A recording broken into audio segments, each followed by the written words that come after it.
Hey, what's up guys? Combat Critic here. Let's take a look at this fight between Paul Craig and Andre Muniz. Let's get started. So, let's take a look at the records of these two guys.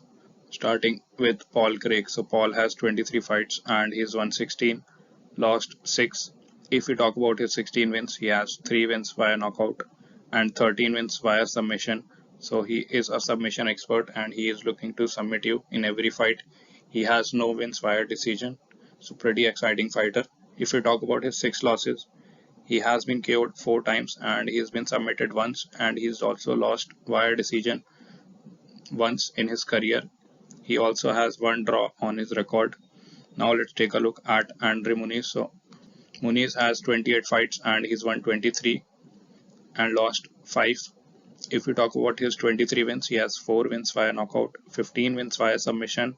So just like Paul Craig, he is also a submission guy, and he also has 4 wins via decision. If we talk about his 5 losses, he has been knocked out 4 times and he's also lost once via submission. So both these guys have pretty similar records. They are both submission artists and they have quite a few knockout losses on their record. Now let's take a look at the physical and career stats of these two guys. Starting with the height, it is 6 feet 3 for Paul Craig and 6 feet 1 for Andre Muniz. So a 2-inch height advantage goes to Paul. If we talk about the weight, this fight will be at middleweight and Paul Craig is now moving down to fight at middleweight. He is a big guy. He was a light heavyweight before. So both these guys are supposed to make 185, but we'll see how Paul Craig deals with the weight cut. If we talk about the reach, it is 76 inches for Paul and 78 inches for Andre. So in this case, a 2-inch reach advantage goes to Andre Muniz. If we talk about the stance, it is orthodox for Paul and it is southpaw for Andre Muniz. Now let's take a look at the age of these two guys. So Paul is the older fighter here by about 3 years and Andre Muniz is the younger fighter. Now let's take a look at the career stats. Starting with the striking numbers, first up we have the strikes landed per minute. So this signifies the number of significant strikes that you land on your opponent per minute. That is 2.44 for Paul Craig and it is 2.12 for Muniz. So in this case, a slight advantage goes to Paul. He lands more strikes on his opponents per minute. Striking accuracy is 46% for Paul, and if we take a look at the striking accuracy of Andre Muniz, it is 49%. So both these guys are pretty even. Paul at 46, Andre at 49, but a very slight advantage can be given to Andre Muniz. He is a little bit more accurate with his strikes. Next up, we have the strikes absorbed per minute. So this is the opposite of strikes landed per minute. This signifies the number of significant strikes that you absorb from your opponent per minute. This is 2.88 for Paul Craig and it is 1.74 for Muniz. So in this case, you want this number to be as low as possible because you are getting hit lesser than your opponent. So in this case, the advantage goes to Muniz. He gets hit lesser than Paul Craig. Striking defense is 47% for Paul Craig and it is 54% for Andre Muniz. So again, the advantage goes to Andre. Now let's take a look at the wrestling, grappling and BJJ stats. Starting with the takedown average. So takedown average is 1.81 for Paul and it is 2.95 for Andre. So again, the advantage here goes to Andre Muniz. He is landing a lot more takedowns in his fights than Paul Craig. Takedown accuracy is just 20% for Craig and it is 36% for Muniz. So again, the advantage goes to Muniz here as well. Takedown defense 50% for Paul Craig and it is 41% for Muniz. So in this case, the advantage goes to Paul. And if you talk about the submission average, it is 1.7 for Paul Craig and also 1.7 for Muniz. So both these guys are even. And we've seen that both these guys are submission artists. If this fight goes to the ground, it will be very exciting to see who wins the grappling exchanges, who wins the BJJ battle. On paper, they are both equally good submission guys. Now let's take a look at the significant strikes by position. So 63% of all the strikes that Paul Craig throws are in the standing position, 19% in the clinch and 18% on the ground.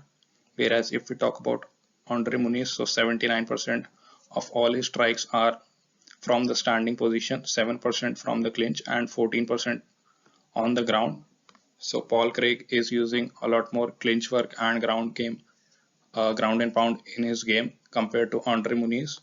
If we talk about the significant strikes by target, so 51% of all the strikes that Paul throws are to the head, 30% to the body and 18% to the leg. If we talk about Andre, so in his case, 68% of all his strikes are to the head and 18% to the body and 15% to the leg. So Andre is going a lot more to the head, whereas Paul is going a lot more to the body and the leg. Now let's take a look at the previous performances of these two guys, starting with Paul Craig. So Paul in his last fight lost to Johnny Walker via TKO in the very first round, and this fight happened in January of 2023. So this fight was at light heavyweight. Now he is moving down to middleweight, and a lot of questions are surrounding him, that how will he deal with the weight cut. He will obviously be the bigger guy in the cage, but provided he has a good weight cut and it's not hard. So we've never seen him fight in at middleweight. This is the first time he'll try to go down in weight. If we talk about the fight before that, he lost to Volkan Oezdemir via unanimous decision, and this happened in July of last year. It was a 3-round fight. Before that, he was on a winning streak. He beat Nikita Krylov via submission triangle choke in the first round. Jamal Hill, the current light heavyweight champion, via TKO. He broke Jamal Hill's elbow in the very first round. He beat Mauricio Rua via TKO in the second round, and Gadzi Murad Antigulo via submission triangle choke in the first round had a draw with Mauricio Rua, and before that he beat Vinicius Moreira via submission rear naked choke in the first round. Lost to Alonzo Menifield via knockout. This happened in June of 2019. So he was on a 5-fight winning streak going into the Volkan Oezdemir fight last year. Now let's take a look at the previous performances of this guy right here, Andre Muniz. So if we talk about his last fight, he lost to Brendan Allen via submission rear naked choke in the third round. Before that, however, he was on a win streak where he beat Uriah Hall via unanimous decision, Eric Anders via submission armbar in the first round, Ronaldo Souza via submission armbar also in the first round.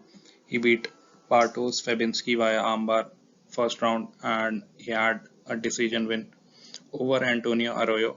And before that, he was in the Dana White Contender Series where he beat two of the guys, Taylor Johnson via rear naked choke in the first round and Bruno Assis via unanimous decision. So he was undefeated in the UFC going into the Brendan Allen fight. And if you talk about the Brendan Allen fight, it happened in February of this year. This was a 3-round fight. So just like Paul Craig, he is also not taking a lot of time off after a loss. He is coming back to fight after about 4 months. If I have to pick a winner of this fight, I think I'll go with the guy who is better on paper, who has the better striking and who has the better wrestling and who has been fighting in the middleweight division. That is Andre Muniz. I think the weight cut will affect Paul Craig, and even if it does not affect, I think he is the worse striker and Andre is the better striker. We have seen the stats, and Andre had better defensive striking as well as better accuracy in the striking department. I think he gets it done. That's why I'm picking him to win this fight. Let me know what you guys think in the comments below. I'll see you guys in the next video.